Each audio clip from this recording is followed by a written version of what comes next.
Surah ke-95, Surah At-Tin, juz yang ke-30. A'udzubillahi minasyaitonirrajim, hamzihi wa nafihi wa nafsihi. Bismillahirrahmanirrahim. Rabbi shrah li sadri wa yassir amri wa la tammin lisani yafqahu qawli. Rabbana atina min ladunka rahmah wa hayyi lana min amrina rasada. Rabbana atina fid dunya hasanah wa qina azabannar. Bismillahirrahmanirrahim. Dengan nama Allah yang Maha Pemurah lagi Maha Penyayang. Wattini wazaitun. 1. Demi buah tin dan buah zaitun.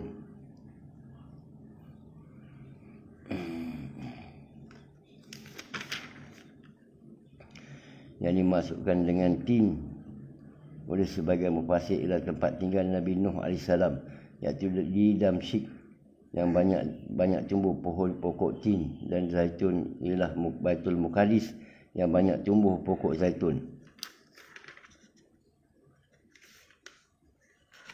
Waturi Sinin 2. Demi Gunung Sinai 917. Gunung Sinai adalah tempat Nabi Musa AS menerima wahyu. Wahazal baladil amin. 3. Demi negeri Mekah yang aman ini. Laqad khalaqnal insana fi ahsani taqwim. 4. Sesungguhnya kami telah ciptakan manusia dalam bentuk yang sebaik-baiknya. Cuma radatnahu asfala safilin. 5. Kemudian kami kembalikan dia ke tempat yang serendah-rendahnya. Innal ladzina amanu wa amilus solihati falahum ajrun ghairu mamnun. 6. Kecuali orang-orang yang beriman dan mengerjakan kebajikan, maka mereka akan mendapat pahala yang tidak ada putus-putusnya. Fama yukazzibuka ba'du biddin. 7. Maka apa yang menyebabkan mereka mendustakanmu tentang hari pembalasan setelah adanya keterangan-keterangan itu? Alaihissallahu biahkamil hakimin. 8. Bukankah Allah hakim yang paling adil? Surah ke-96 Al-A'la, Segumpal Darah, terdiri pada 19 ayat Makiyah. Bismillahirrahmanirrahim. Dengan nama Allah yang Maha Pemurah lagi Maha Penyayang. Iqra' bismi rabbikal ladzi khalaq. 1. Bacalah dengan menyebut nama Tuhanmu yang menciptakan. Khalaqal insana min 'alaq. 2. Dia telah menciptakan manusia daripada segumpal darah. Iqra' wa rabbukal akram. 3. Bacalah dia dan Tuhanmu yang maha mulia. Allazi alama bil qalam. 4. Yang mengajar manusia dengan pena dan tulisan. Allamal insana ma lam ya'lam. 5. Dia mengajar manusia apa yang tidak diketahuinya. Kalla innal insana la yahgha. 6. Sekali-kali tidak, sesungguhnya manusia itu benar-benar melampaui batas. Ar-ra'ahu istaghna. 7. Apabila melihat dirinya serba cukup. Inna illa rabbika ruj'ah. 8. Sesungguhnya hanya kepada Tuhanmu lah tempat kamu kembali. Ara'aital ladzi yanha. 9. Apa pendapatmu tentang orang yang melarang? Abdan iza solah. 10. Seseorang hamba ketika dia melaksanakan solatnya.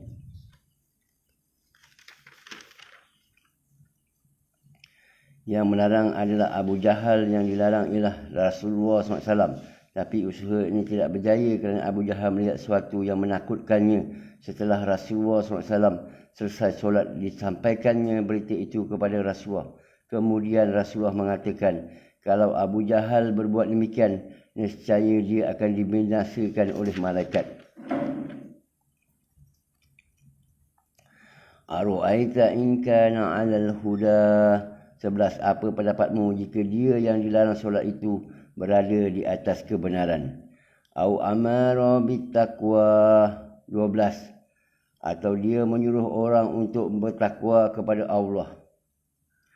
Ara'aita in kazzaba wa tawalla. 13. Bagaimana pendapatmu jika dia yang melarang itu mendustakan dan berpaling? Alam ya'lam bi anna Allaha yarah. 14. Tidakkah dia mengetahui bahawa sesungguhnya Allah melihat segala perbuatannya? Kalla la in lam yantahi lanasfa'an bin nasiyah. 15. Sekali-kali tidak, sesungguhnya jika dia tidak berhenti berbuat demikian, nescaya kami tarik ubun-ubunnya ke dalam neraka. Nasiyatin kazibatin khati'ah. 16. Iaitu ubun-ubun orang-orang yang mendustai dan derhaka. Waliyad'una dia. 17. Maka biarlah dia memanggil golongan-golongannya untuk menolongnya.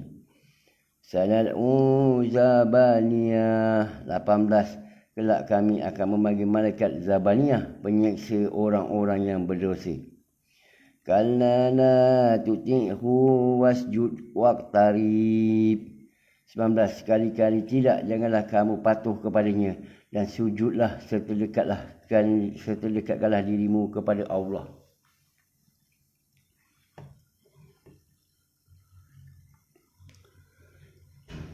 Yang kemuliaannya tiada tandingnya al-a'lam, al-akram. Quran surah Al-A'laq surah ke-96 ayat 3 hingga 5. Tafsir Jalalain. Iqra. Lapas ayat ini menegaskan makna lapas pertama yang sama di permulaan surah. Wa rabbukal akramu. Ya, Rabbmulah yang paling pemurah. Kemurahannya tiada seorang pun yang dapat menandinginya. Lapas ayat ini berfungsi sebagai hal keterangan dalam keterangan keadaan daripada damir kata ganti yang terkandung di dalam lafaz Iqra.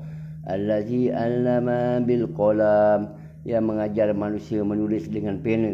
Orang pertama yang menulis dengan memakai pena adalah Nabi Idris AS. Allamal insana ma lam ya'lam, dia mengajarkan kepada manusia apa yang tidak diketahuinya. Asmaul Husna. Allah Subhanahu Wa Taala menyama Al-Akram, artinya kemuliaan Allah itu tiada tandingan, sehingga tidak ada sekutu yang setara dengan kemuliaannya.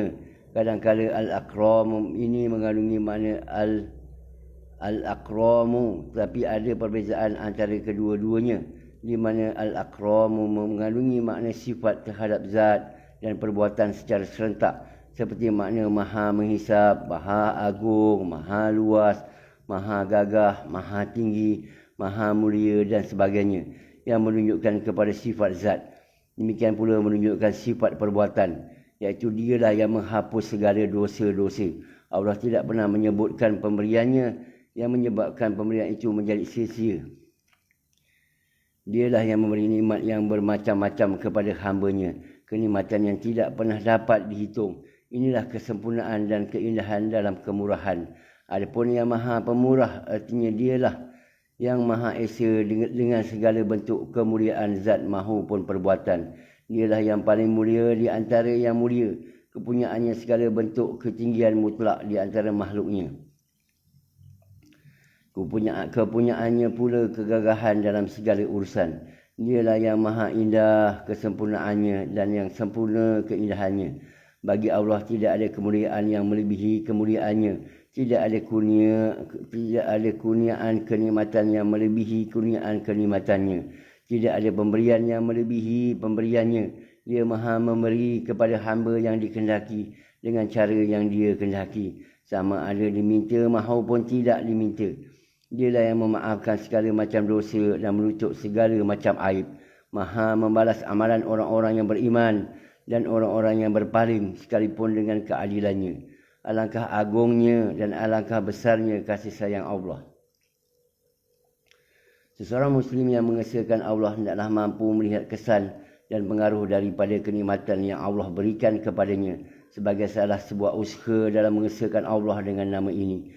Hendaklah seorang Muslim mengetahui bahawa kemuliaan yang hakiki adalah seorang hamba yang memuliakan Allah dengan taufik dan ketaatan, keyakinan dan iman.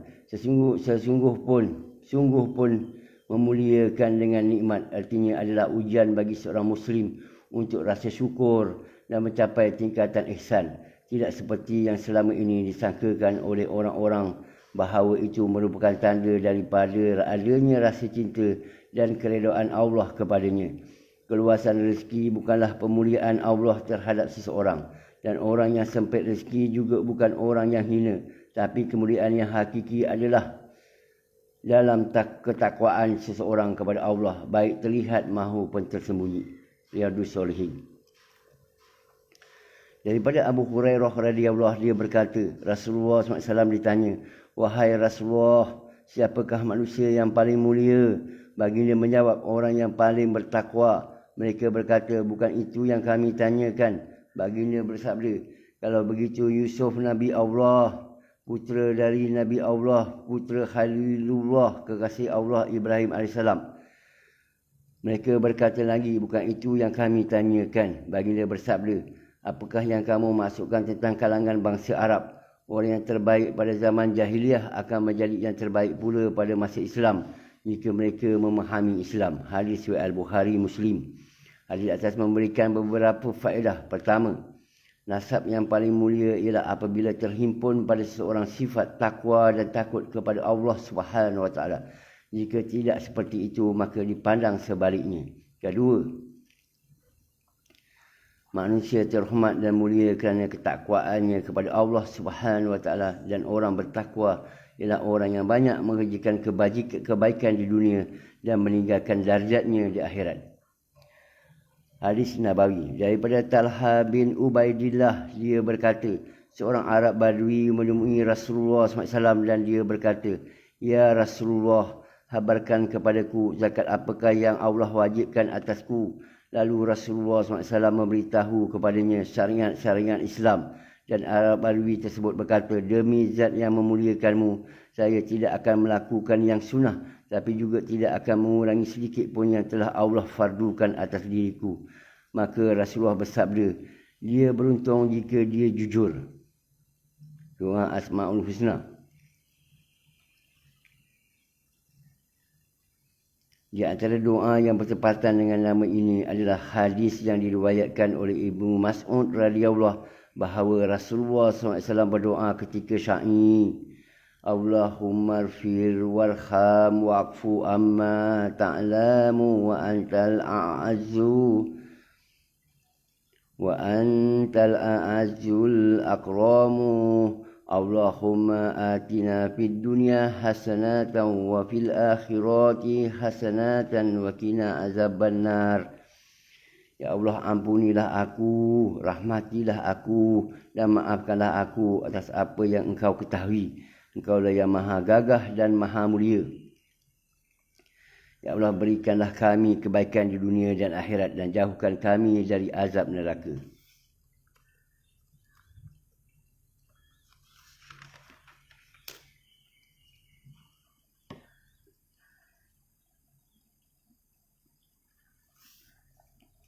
Al-Qadar surah ke-97, dari 5 ayat. Bismillahirrahmanirrahim. Dengan nama Allah yang maha pemurah lagi maha penyayang. Inna anzalnahu fi lailatul qadr. Satu, sesungguhnya kami telah menurunkan Al-Quran pada malam kemuliaan Lailatul Qadar. Malam Qadar mempunyai beberapa maksud, di antaranya malam kemuliaan kerana pada malam itu permulaan diturunkan Al-Quran dari Lauh Mahfuz kepada Nabi Muhammad sallallahu alaihi wasallam. Wa ma adraka ma Lailatul Qadr. Dan tahukah kamu apakah malam kemuliaan itu? Lailatul Qadri khairum min alfi syahr. 3. Pada malam kemuliaan itu lebih baik daripada 1000 bulan. Tanazzalul malaikatu warruhu fiha biizni rabbihim min kulli amri. Pada malam itu, 4. Pada malam itu turun para malaikat dan roh Jibril dengan izin Tuhannya untuk mengatur semua urusan. Salamun hiya hatta mahla'il fajr. Sejahteralah malam itu sehingga terbit fajar. Surah ke-98 Al-Baniyah, bukti yang nyata. Bismillahirrahmanirrahim. Dengan nama Allah yang Maha Pemurah lagi Maha Penyayang. Lam yakunil ladzina kafaru min ahlil kitabi wal musyrikina munafiqin hatta ta'tiyahumul bayyinah. 1. Orang-orang yang kafir daripada golongan ahli kitab dan orang-orang musyrik tidak akan meninggalkan agama mereka sehingga datang kepada mereka bukti yang nyata. Rasulun minallahi yatlu suhufan mutahharrah. 2. Iaitu seorang rasul dari Allah, Muhammad, yang membacakan lembaran-lembaran yang suci Al-Quran. Fiha kutubun qayyimah. 3. Di dalamnya terdapat isi kitab-kitab yang lurus dan yang benar. Isi kitab-kitab yang diturunkan kepada Nabi-Nabi seperti Taurat, Zabur dan Injil yang asli. Injil Barnabas. Wa ma tafarraqal ladzina utul kitaba illa min ba'di ma ja'atuhumul bayyinah. 4. Dan tidaklah terpecah belah orang-orang ahli kitab melainkan setelah datang kepada mereka bukti yang nyata. Wa ma umiru illa liya'budullaha mukhlisina lahuddin hunafa'a wa yuqimus sholata wa yu'tuz zakah wa zalika dinul qayyimah. 5. Padahal mereka hanya diperintahkan menyembah Allah dengan ikhlas, mentaatinya semata-mata kerana menjalankan agama dan juga agar melaksanakan solat dan menunaikan zakat. Yang demikian itulah agama yang lurus, agama yang benar. Lurus bermakna jauh dari kesyirikan dan jauh daripada kesesatan. Innal ladzina kafaru min ahlil kitabi wal musyriki fi nari jahannama khalidina fiha ulaika khumsarul bariyah. 6. Sesungguhnya orang-orang yang kafir daripada golongan ahli kitab dan orang-orang musyrik akan masuk ke dalam neraka jahanam. Mereka kekal di dalamnya buat selama-lamanya. Mereka itu adalah sejahat-jahat makhluk. Innal ladzina amanu wa amilus solihati ulaika hum khairul bariyah. 7. Sesungguhnya orang-orang yang beriman dan mengerjakan kebajikan, mereka itulah sebaik-baik makhluk.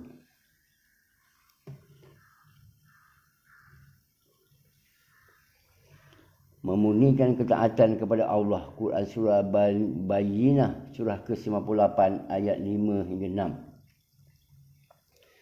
6. Tafsir Jalalain. Wa ma umiru, tidakkah mereka diperintahkan dalam kitab-kitab mereka iaitu Taurat dan Injil, illa liya'budullah, kecuali supaya menyembah Allah, mulisina lahuddin, membersihkan daripada pelbagai macam kemusyrikan, hunafa', sambil berpegang teguh kepada agama Nabi Ibrahim dan agama Nabi Muhammad SAW jika telah datang nanti. Maka mengapa waktu dia datang mereka menjadi engkar kepadanya? Wa yuqimus solata wa yutaz zakata wa zalika dinu, dan supaya mereka mendirikan solat dan menunaikan zakat. Yang demikian itulah agama ataupun petunjuk Al-Qaimah yang lurus. Innal ladzina kafaru min ahlil kitabi wal musyrikina fi nari jahannama khalidina fiha. Lapas khalidina berfungsi sebagai hal atau kata keterangan keadaan daripada lapas yang tidak disebutkan. Lengkapnya mereka telah dipastikan oleh Allah Subhanahu wa taala untuk menjadi penghuni tetap dalam neraka jahanam untuk selama-lamanya. Ulaika khumsarul bariyah, mereka itu adalah seburuk-buruk makhluk. Tafsir Ibn Katsir, firman-Nya, padahal mereka hanya diperintahkan menyembah Allah dengan ikhlas mentaatinya. Ayatnya selari dengan firman-Nya, dan kami tidak mengutus seorang rasul pun sebelum engkau Muhammad, melainkan kami wahyukan kepadamu bahawa tidak ada Tuhan yang berhak disembah selain aku, maka sembahlah aku. Surah Al-Anbiya ayat ke-25. Dengan demikian dia berfirman, memurnikan ketaatan kepadanya, membersihkan diri daripada kemusyrikan kepada tauhid, sebagaimana firman-Nya, dan sungguh kami mengutus seorang rasul untuk setiap umat untuk menyeru, sembahlah Allah dan jauhilah tauhid. Surah An-Nahl ayat ke-36. Arti lafaz Al-Hanif telah dibahaskan pada surah Al-An'am dan juga melaksanakan solat. Solat merupakan ibadah jasad yang paling mulia dan menunaikan zakat, yakni berbuat baik kepada orang fakir dan orang-orang yang memerlukan. Dan demikian itulah agama yang lurus, iaitu inilah agama yang tegak dan lurus, atau umat yang lurus dan adil. Kebanyakan daripada para imam, antaranya Az-Zuhri dan Asy-Syafi'i, menjadikan ayat yang mulia ini sebagai dalil bahawa amalan amal itu masuk pada pusaran iman. Menjadikan ayat yang mulia ini sebagai dalil bahawa amal-amal itu masuk pada pusaran iman. Sehubungan dengan itu, Allah berfirman, padahal mereka hanya diperintah menyembah Allah dengan ikhlas mentaatinya semata-mata kerana menjalankan agama, dan juga agar melaksanakan solat dan menunaikan zakat, dan yang demikian itulah agama yang benar. Pada ayat selanjutnya, Allah Subhanahu Wa Taala menghabarkan tentang tempat kembali pada hari kiamat bagi orang-orang yang derhaka daripada golongan kafir, ahli kitab dan orang-orang musyrik yang menyelisihi kitab-kitab Allah dan para rasulnya. Riyadhus Shalihin. Daripada Abu Hurairah radhiyallahu anhu, dia berkata, Rasulullah SAW bersabda, Allah Subhanahu Wa Taala berfirman, aku adalah sekutu yang paling tidak memerlukan sesuatu sekutu. Barang siapa melakukan suatu amalan dengan menyekutukanku atau meninggalkannya dan sekutunya dan sekutukannya. Hadis riwayat Muslim. Barang siapa melakukan suatu amalan dengan menyekutukanku, aku meninggalkannya dan sekutunya. Hadis riwayat Muslim. Imam Muslim menempatkan hadis di atas pada topik zuhud, bab man asyraka fil amalihi, orang yang musyrik pada amalnya. Di atas memberikan faedah, antaranya sebagaimana dikatakan Ibnu Alan bahawa syirik secara umum termasuk riak sebagai syirik kecil. Riak meskipun dipandang tidak mencemari dasar keimanan, akan tetapi membatalkan pahala suatu amalan yang diperbuat oleh pelakunya.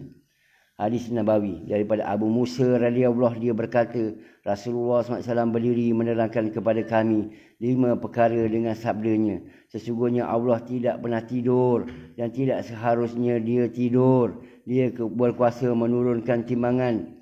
Dia berkuasa menurunkan timbangan amal dan mengangkatnya.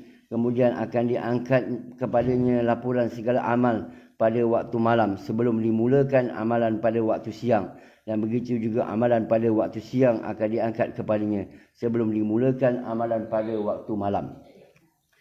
Hijabnya adalah cahaya. Menurut riwayat Abu Bakar, api, andai kata dia menyingkapnya, pasti keagungan wajahnya akan membakar makhluk yang dipandang olehnya.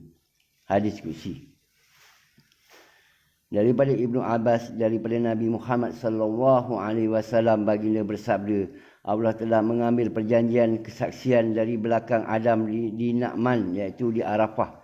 Lalu dia mengeluarkan keturunannya daripada tulang rusuknya, lalu menebarkan mereka di hadapannya seperti benih.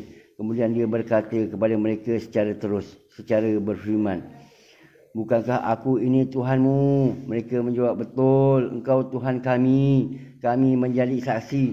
Kami lakukan yang demikian itu agar pada hari kiamat kamu tidak mengatakan, sesungguhnya kami Bani Adam adalah orang-orang yang lupa terhadap ini, keesaan Tuhan. Agar kamu tidak mengatakan, sesungguhnya orang-orang tua kami telah mempersekutukan Tuhan sejak dahulu, sedangkan kami ini adalah anak-anak keturunan yang datang sesudah mereka. Maka apakah engkau akan membinasakan kami kerana perbuatan orang-orang sesat dahulu?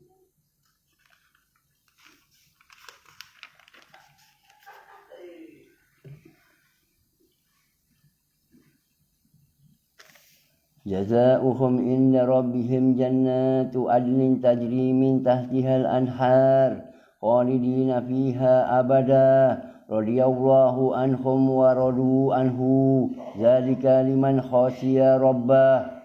8 balasan mereka di sisi Tuhan mereka ialah syurga adnin yang mengalir di bawahnya sungai-sungai. Mereka kekal di dalamnya buat selama-lamanya. Allah redha terhadap mereka dan mereka pun redha kepadanya. Itu adalah balasan bagi orang-orang yang takut kepada Tuhannya.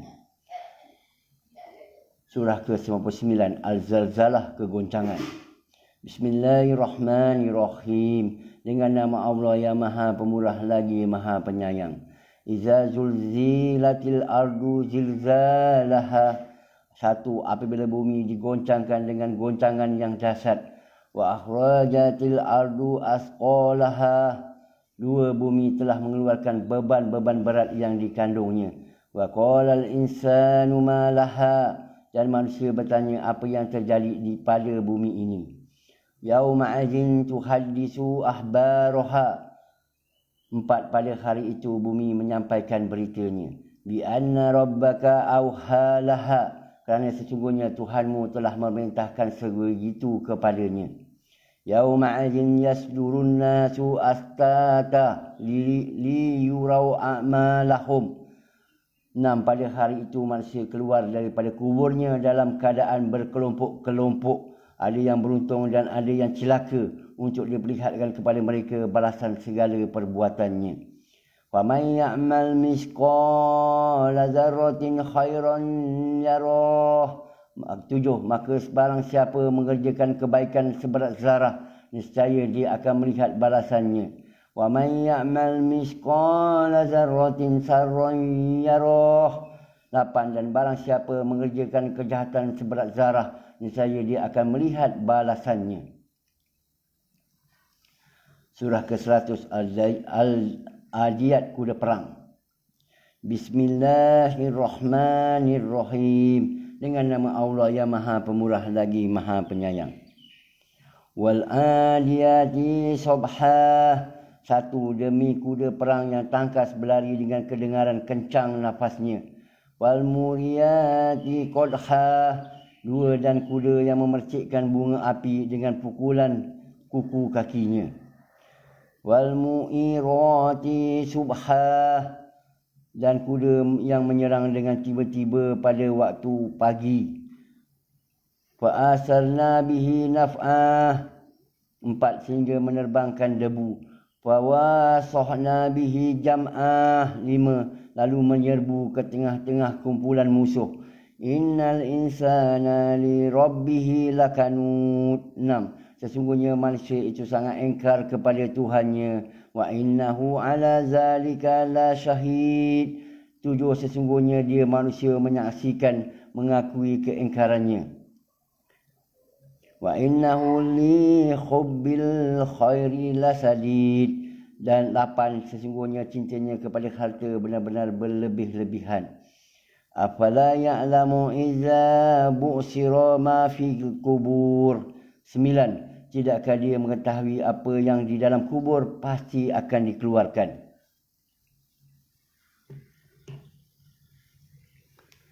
Pembalasan amal perbuatan ketika di dunia. Al-Quran surah Al-Zalzalah, surah ke-99 ayat 6 hingga 8. Tafsir jalan lain.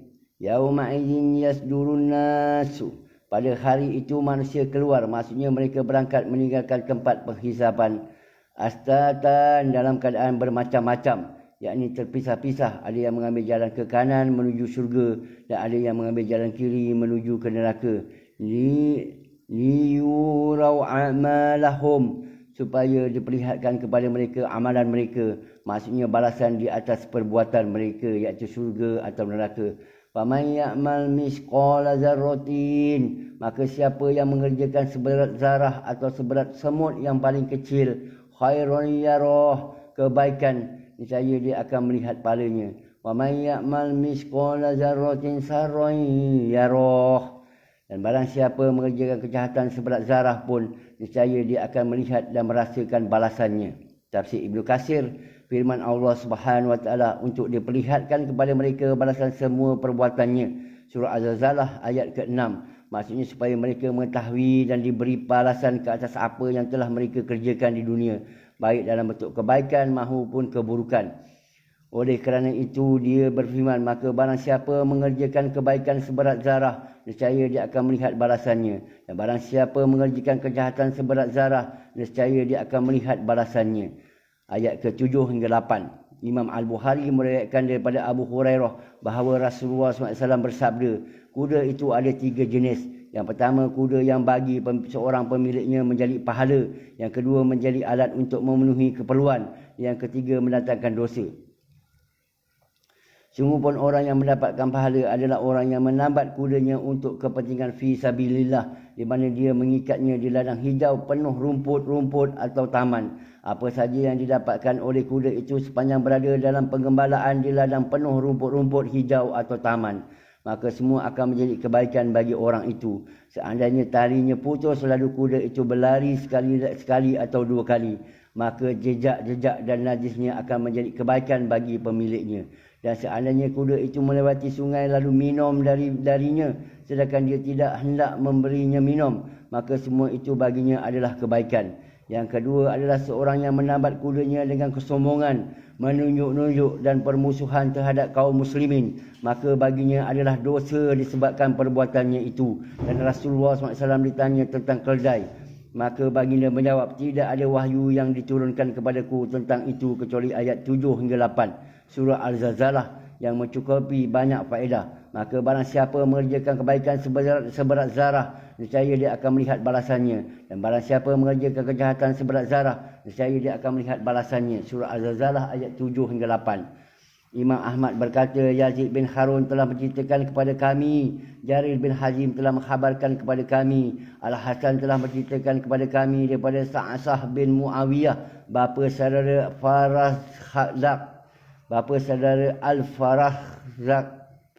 Al-Farazdak, bahawa dia mendatangi Nabi Muhammad SAW lalu baginda membacakan ayat kepadanya.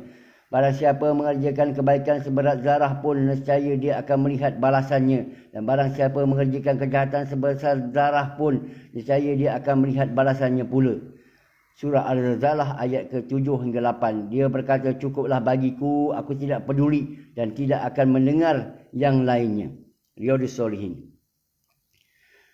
Daripada Ibnu Mas'ud radhiyallahu, dia berkata, Nabi Muhammad SAW bersabda, syurga lebih dekat kepada seorang daripada kamu dari tali sandalnya, neraka.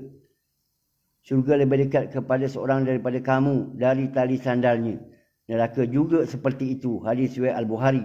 Dalam hadis itu terdapat faedah, iaitu anjuran untuk berbuat kebaikan meskipun sedikit, dan peringatan daripada keburukan meskipun sedikit.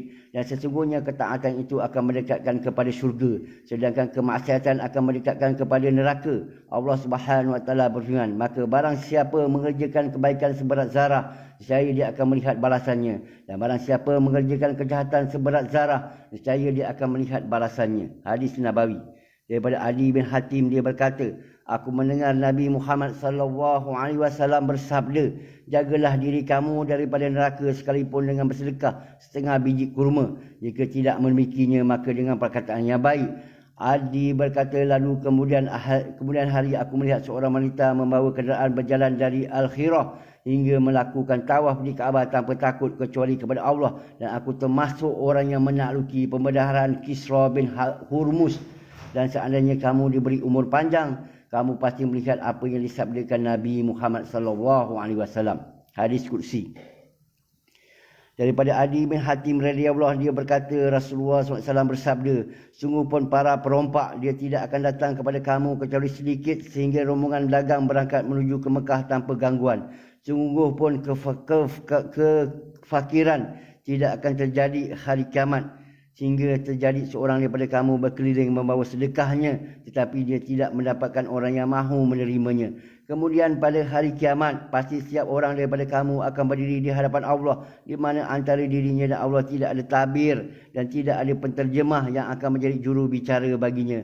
Lalu Allah pasti akan berfirman, bukankah aku sudah memberimu harta? Lalu orang itu berkata, benar. Kemudian Allah berfirman lagi, bukankah aku sudah mengutus seorang rasul kepadamu? Orang itu berkata, benar. Maka orang itu memandang ke sebelah kanannya, tapi dia tidak melihat sesuatu kecuali neraka. Lalu dia melihat ke sebelah kirinya, tapi dia juga tidak melihat sesuatu kecuali neraka. Sadaqallahul Azim.